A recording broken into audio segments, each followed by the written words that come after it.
آج جو کہانی ہم سننے جا رہے ہیں وہ جعفر آباد شہر سے صبر، تبدیلی اور انصاف کی ایک بہت ہی طاقتور اخلاقی کہانی ہے۔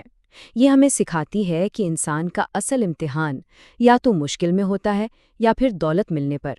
تو چلیں دیکھتے ہیں کہ اس کہانی کے کردار کون ہیں اور ان کی زندگی میں کیا اتار چڑھاؤ آتے ہیں۔ تو سوال یہ اٹھتا ہے کہ کیا بدترین مرد کو بہترین عورت نیک بنا سکتی ہے؟ یہی اس کہانی کا مرکزی خیال ہے۔ ایک طرف ایک ایسی لڑکی ہے جس کی زندگی دکھوں سے بھری ہوئی ہے، اور دوسری طرف ایک ایسا لڑکا جسے دنیا کی ہر نعمت حاصل ہے۔ ان کے راستے آخر ٹکراتے کیسے ہیں اور اس ٹکراؤ کا نتیجہ کیا نکلتا ہے؟ چلتے ہیں جعفر آباد، ایک ایسا شہر جو تضادات کا شکار تھا۔ یہ کوئی عام شہر نہیں تھا، نہیں، بلکہ ایک ایسی جگہ تھی جہاں امیری اور غریبی کے بیچ ایک نہ نظر آنے والی دیوار کھڑی تھی جو وہاں رہنے والوں کی قسمت کا فیصلہ کرتی تھی۔ دیکھیں، جعفر آباد جیسے دو الگ الگ دنیاؤں میں بٹا ہوا تھا۔ ایک طرف مشرقی حصہ تھا جہاں تاجروں کی بڑی بڑی حویلیاں تھیں، سڑکوں پر گلاب کا پانی چھڑکا جاتا تھا اور ہوا میں مہنگے عطر کی خوشبو بسی رہتی تھی۔ اور دوسری طرف تھا مغربی حصہ، تنگ دھول بھری گلیاں، ٹوٹی پھوٹی چھتیں اور ہوا میں لکڑی کے دھوئیں کی بو، بالکل ایک الگ ہی دنیا تھی۔ اور اسی غریب مغربی حصے میں رہتی تھی مفیدہ، ایک یتیم لڑکی، اپنی سگی ماں کے انتقال کے بعد اپنی لالچی سوتیلی ماں سلیمہ کے ظلم سہ رہی تھی۔ اس کے والد کام کے سلسلے میں اکثر شہر سے باہر رہتے تھے اور انہیں گھر کے حالات کی کوئی خبر ہی نہیں تھی۔ لیکن اتنی ساری مشکلوں کے باوجود مفیدہ بہت صابر اور نیک لڑکی تھی۔ اور دوسری طرف بالکل اس کے برعکس تھا سفیان، شہر کے امیر ترین تاجر اظہر خان کا بگڑا ہوا بیٹا، دولت کے نشے میں چور، بہت مغرور اور دین مذہب کا مذاق اڑانے والا۔ اس کی زندگی کا تو بس ایک ہی مقصد تھا، اپنے آوارہ دوستوں کے ساتھ وقت برباد کرنا۔ سفیان کی دنیا مفیدہ کی دنیا سے زمین آسمان کا فرق رکھتی تھی۔ اور پھر آتا ہے رمضان کا مہینہ، جو مفیدہ کے لیے ایک نئی اور شاید سب سے کڑی آزمائش لے کر آتا ہے۔ یہیں سے کہانی کا رخ بدلنا شروع ہوتا ہے۔ سلیمہ کی لالچ کی تو جیسے کوئی حد ہی نہیں تھی۔ اس نے سوچا رمضان میں زیادہ پیسے کمائے جائیں تو اس نے مفیدہ کو اظہر خان کی حویلی میں کام کرنے پر مجبور کر دیا۔ جی ہاں، وہی حویلی جہاں سفیان رہتا تھا۔ مفیدہ نے بہت منتیں کی کہ اسے پرائے گھر نہ بھیجا جائے، لیکن سلیمہ نے اسے لات مار کر دھمکی دی کہ اگر انکار کیا تو اندھیرے کمرے میں بند کر دے گی۔ حویلی میں مفیدہ روزے کی حالت میں دن بھر کام کرتی، لیکن سفیان اور اس کے دوست وہ تو باز ہی نہیں آتے تھے، اس کی غربت کا مذاق اڑاتے رہتے۔ ایک دن تو سفیان نے حد ہی کر دی، اس کے پھٹے پرانے کپڑوں پر طنز کرتے ہوئے بولا کہ تمہارے میلے کپڑے دیکھ کر میری آنکھیں دکھتی ہیں۔ لیکن مفیدہ نے جو جواب دیا، اس نے سفیان اور اس کے دوستوں کو جیسے گونگا کر دیا۔ اس نے نگاہیں جھکائے ہوئے کہا، بڑے مالک، لباس میلا ہو تو پانی سے صاف ہو جاتا ہے، مگر جب ذہن اور سوچ میلے ہو جائیں تو دنیا کے کسی چشمے کا پانی انہیں پاک نہیں کر سکتا۔ اور مفیدہ کا یہ جواب، یہ سیدھا سفیان کے دل پر لگا۔ زندگی میں پہلی بار اسے احساس ہوا کہ اصل غربت کپڑوں کی نہیں، سوچ کی ہوتی ہے۔ تو بس یہی وہ لمحہ تھا جہاں سے سب کچھ بدلنے والا تھا۔ مفیدہ کے وہ چند الفاظ اور اس کا صبر سفیان کی سوئی ہوئی روح کو جگانے کا سبب بننے والے تھے۔ ایک رات سفیان آوارہ گردی کرتا ہوا شہر کے اسی غریب حصے میں جا نکلا، اور وہاں اس نے کچھ ایسا دیکھا جس نے اس کی پوری زندگی کی بنیادیں ہلا کر رکھ دیں۔ آخر اس رات سفیان نے ایسا کیا دیکھ لیا تھا؟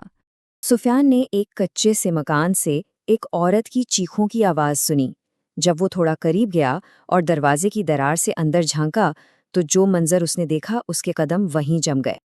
اس نے دیکھا کہ سلیمہ تھکی ہاری مفیدہ کو بے دردی سے مار رہی تھی۔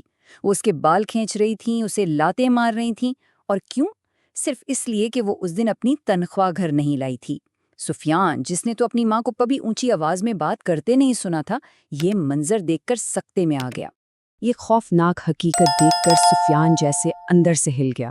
اس نے پہلی بار مفیدہ کے صبر کے پیچھے چھپی اذیت کو دیکھا اور اپنی دولت کے پیچھے چھپی کھوکھلی زندگی کو پہچانا، اور بس یہی اس کی توبہ اور تبدیلی کے سفر کا آغاز تھا۔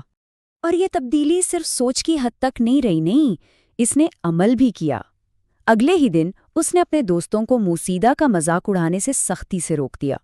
پھر اس نے روزے رکھنے اور نماز پڑھنی شروع کر دی، جسے دیکھ کر تو اس کے گھر والے بھی حیران رہ گئے، اور آہستہ آہستہ اس کے دل میں مفیدہ کے کردار کے لیے عزت اور پھر محبت پیدا ہو گئی، یہاں تک کہ اس نے مفیدہ سے نکاح کرنے کا فیصلہ کر لیا۔ لیکن جب یہ خبر سلیمہ تک پہنچی تو جیسے حسد کی آگ بھڑک اٹھی۔ یہ منحوس محلوں کی لانی بنے گی؟ کبھی نہیں، یہ سوچ کر اس نے مفیدہ کو اتنا مارا کہ وہ بے ہوش ہو گئی، اور پھر اسے ایک اندھیرے سیلن بھرے کمرے میں بند کر کے باہر سے تالا لگا دیا۔ اگلا دن گزرا، مفیدہ کام پر نہیں آئیں۔ سفیان کا دل ڈوبنے لگا۔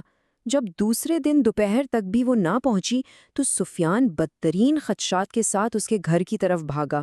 وہاں مفیدہ کے معصوم چھوٹے بھائی نے روتے ہوئے سارا سچ بتا دیا۔ سفیان نے ایک لمحہ ضائع کیے بغیر دروازہ توڑا اور مفیدہ کو بے ہوشی کی حالت میں وہاں سے بچا کر نکالا۔ تو اب کہانی اپنے انجام کی طرف بڑھ رہی تھی، جہاں ظلم کا خاتمہ ہونا تھا، انصاف ہونا تھا اور صبر کا پھل ملنا تھا۔ اب ذرا مفیدہ کے والد احمد کا حال سنیے۔ وہ جب سفر سے لوٹے تو سلیمہ نے ان کے کان بھر دیے کہ مفیدہ کسی امیر لڑکے کے ساتھ بھاگ گئی ہے۔ احمد غصے میں حویلی پہنچا، لیکن وہاں سفیان کی والدہ نے اسے وہ سچ بتایا جس سے اس کے پیروں تلے زمین نکل گئی۔ انہوں نے اسے بتایا کہ وہ کیسا غافل باپ ہے جس سے اپنی بیٹی پر ہوتے ظلم کی خبر تک نہ ہوئی۔ اور اسی شام اسی حویلی میں ایک بہت ہی سادہ اور پروقار نکاح کی تقریب ہوئی۔ ظلم کی ماری وہ یتیم لڑکی اب شہر کی سب سے بڑی حویلی کی عزت دار بہو بن چکی تھی۔ یہ تھا اس کے صبر کا انعام۔ تو دیکھیے قسمت کا پہیہ کیسے گھوما۔ مغرور سفیان ایک نیک انسان بن گیا، مظلوم مفیدہ کو عزت ملی، ظالم سلیمہ کو رسوائی کا سامنا کرنا پڑا، اور غافل باپ احمد اپنے کیے پر شرمندہ ہوا۔ تو آخر اس پوری کہانی سے ہم سیکھتے کیا ہیں؟ سب سے اہم بات تو یہ ہے کہ اصل کردار مشکل میں صبر سے اور دولت میں عاجزی سے ظاہر ہوتا ہے۔ حقیقی دولت مال و اسباب نہیں بلکہ اچھا کردار ہے۔ بے شک خدا کے ہاں دیر ہو سکتی ہے، اندھیر نہیں، اور سب سے بڑھ کر یہ کہ سچا صبر اور نیکی سخت سے سخت دل کو بھی پگھلا سکتی ہے۔ یہ کہانی جاتے جاتے ہمارے لیے ایک سوال چھوڑ جاتی ہے۔ ہمارے آس پاس موجود لوگوں کے کردار کو کون سی ان دیکھی مشکلات اور تکلیفیں بناتی ہیں؟ شاید ہر شخص کی خاموشی کے پیچھے ففیدہ کی طرح کوئی نہ کوئی کہانی ضرور چھپی ہوتی ہے۔